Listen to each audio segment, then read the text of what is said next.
دیکھیے بہت اہم کوشچن کیا ہے آپ نے. یہ جڑ ہے اس ساری چیز کی.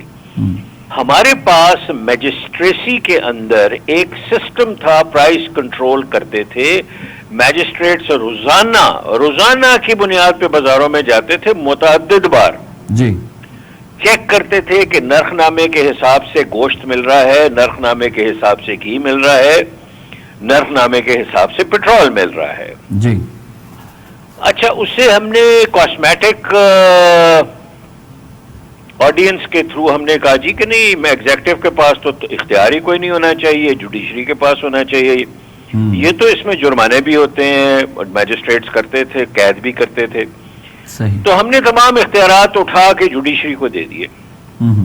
اب آپ مجھے بتائیں, اور میرا سنجیدہ سوال ہے جی جی کہ پورے میڈیا پاکستان کو چیک کر لیں, کیا وہ کسی سیشن جج سے, سول جج سے, میجسٹریٹ سے پوچھ سکتا ہے دفعہ 30 کے کہ بھئی آپ جہاں بیٹھے ہوئے اختیار آپ کے پاس ہے, آپ نے کیوں نہیں چیکنگ کی؟ عدلیہ کے ساتھ بالکل انتہائی ادب کے ساتھ نہیں پوچھ سکتے. نہیں پوچھ سکتے آپ. جی اچھا, جب آپ نہیں پوچھ سکتے تو ذمہ داری پرائم منسٹر اور چیف منسٹر کی آ جاتی ہے. اب کیونکہ ہمارے پاس اللہ تعالیٰ کا اتنا فضل ہے کہ انتہائی دنیا کے اہل ترین چیف منسٹر اور پرائم منسٹر اور منسٹرز ہیں, کیونکہ ان کے لیول کا تو بندہ شاید نیوٹن یا ارسطو ہو, شاید ارسطو بھی نہ ہو, ویسے میرا خیال ہے یہ ارسطو سے اوپر کے لوگ ہیں. صحیح. تو یہ ایڈریس کرنے کے لیے بیانات دیتے ہیں. یہ ان میں اتنی فہم نہیں ہے, ادراک نہیں ہے کہ یہ ایک لیجسلیشن کریں, میجسٹریسی کو واپس لے کے آئیں, ڈسٹرکٹ میجسٹریسی کو مضبوط کریں, اور ایک پرانے نظام کو جو بنگلہ دیش میں چل رہا ہے, جو انڈیا میں چل رہا ہے. انڈیا کیسے کنٹرول کر رہا ہے پرائسز کو؟ بالکل صحیح. پولیس میجسٹریسی کے تھرو کر رہا ہے نا جی. ایسے ہی ہے. سب مافیاز کا ہم نے بہت سنا, لیکن ان مافیاز کا جیسا کہ آپ نے خود خوردنی تیل کی اور گھی کی مثال دی, لیکن یہاں پر تو 300 سے اوپر جا چکا ہے, 320 325 تک جا چکا ہے, اور اس میں مزید خدشہ ہے کہ بڑھے گی. اس مافیا کو کنٹرول نہیں کر پا رہے. جس مافیا پر ہاتھ ڈالتے ہیں وہ مافیا بے لگام ہو جاتا ہے. سر دیکھیے, ہمارا جو جسٹس سسٹم ہے وہ دنیا میں بیکار ترین ہے. میں ورلڈ جسٹس رپورٹ کے اوپر لکھ چکا ہوں. ہمارا جو نظام انصاف ہے وہ بیکار ہے, اس کے اندر انتہائی کرپشن ہے, اور پوری دنیا کے اندر ہم نچلی ترین سطح پہ انصاف دے رہے ہیں. یہ میں نہیں عرض کر رہا, یہ ورلڈ جسٹس رپورٹ کہہ رہی ہے. نمبر 2, ہمارے honourable chief justice of Pakistan کہہ چکے ہیں کہ ہمارا انصاف کا سسٹم غیر فعال ہو چکا ہے. تو اب مجھے آپ خود بتائیں کہ جب سسٹم ہی کولیپس کر جائے اور بات نعروں پہ صرف ہو, بیانات پہ ہو, تو کون مافیا کو کنٹرول کرے گا؟ مطلب اس سسٹم کو صحیح تو پارلیمنٹ کے اندر جو بیٹھے نمائندگان ہیں انہوں نے قانون سازی کرنی ہے نا سر, لیکن وہ بھی اس قابل نہیں ہے کہ قانون سازی کر سکیں. اپوزیشن کو دیوار سے لگایا ہوا ہے, پارلیمنٹ بے توقیر ہو چکی ہے, اور آرڈیننسز کے ذریعے سے گورنمنٹ چل رہی ہے. یہ بہت ایک لمبی بحث ہے کہ اپوزیشن کی پاکستان میں عزت کب تھی. آپ ذوالفقار علی بھٹو صاحب کو دیکھ لیں, انہوں نے اپوزیشن کے ساتھ کیا کیا. آپ ضیاء الحق صاحب کو دیکھ لیں, انہوں نے اپوزیشن کے ساتھ کیا کیا. آپ زرداری صاحب کو دیکھ لیجئے, انہوں نے اپوزیشن کے ساتھ کیا کیا. تو یہ تو ایک تسلسل ہے, نہ تجربہ کاری کا نہ اہلی کا. یہ تو اب کوئی اسٹیٹسمین توڑ سکتا ہے اسے. آپ کوئی پرائم منسٹر لیول کی اب یہ بات نہیں ہے. اگر پرائم منسٹر اتفاق سے اسٹیٹسمین کوئی آ جائے جو کہ لیڈر سے بڑی چیز ہے, تو وہ توڑ دے گا, وہ بالکل توڑے گا. اپوزیشن کی عزت ہونی چاہیے, لیکن سسٹم کے اندر رہ کے سسٹم کو امپروو کرنے کا جو فہم, جو میں دوبارہ لفظ استعمال کر رہا ہوں, یا جو ریشنالٹی ہے وہ ختم ہو گئی ہے. اب یہ سمجھتے ہیں کہ یہی وجہ ہے, فہم ختم ہو گیا ہے کہ اداروں کو تنقید کا نشانہ بنایا جا رہا ہے. وزراء بیان دیتے ہیں کہ ہم اداروں کو آگ لگا دیں گے, اداروں کو ہم یہ کر دیں گے, اور آج ہی الیکشن کمیشن آف پاکستان کی جانب سے نوٹسز بھی جاری کر دیے گئے. فواد چودھری صاحب کو بھی, اعظم سواتی صاحب کو بھی. اداروں کو بے توقیر کیا جا رہا ہے, اداروں پر اعتماد نہیں ہے. سر دیکھیے, جب کولیپس ہوتا ہے نا سسٹمز کا یا فیلڈ سٹیٹس کا, لوگ یہ بات مانتے نہیں ہیں, اور اکثر جو تجزیہ کار ہیں وہ تو خیر بات ہی نہیں کرتے. Pakistan is a classical example of failed state. ہم فیلنگ اسٹیٹ نہیں ہیں, ہم فیلڈ اسٹیٹ ہیں. آپ یہ دیکھ لیجئے کہ کراچی کے اندر, میں کراچی کی مثال لوں گا, سندھ کی گورنمنٹ بیٹھی ہوئی ہے, چیف منسٹر بیٹھا ہوا ہے, دودھ کی قیمت کنٹرول نہیں کر سکتا.